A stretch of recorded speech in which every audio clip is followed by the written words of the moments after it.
Hi everyone, in front of me I've got a Redmi Note 15 Pro Plus, and let me share with you how to clear credentials on this device.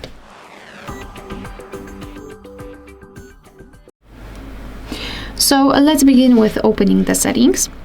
And here we need to scroll down and find fingerprints, face data and screen lock. Then let's tap on this privacy option, and here scroll down to find more security settings. Now let's choose encryption and credentials, and here we've got different options which we can choose, but I want you to focus on clear credentials, which is almost at the very bottom of the list. Tap on it and tap on OK. As you can see, not only we've got this information, but also this option is inactive, which means that we just successfully removed all saved certificates.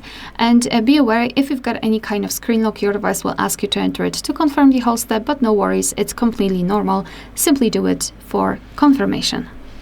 Alright, so that will be all. Thank you so much for watching. Please hit the subscribe button and leave the thumbs up.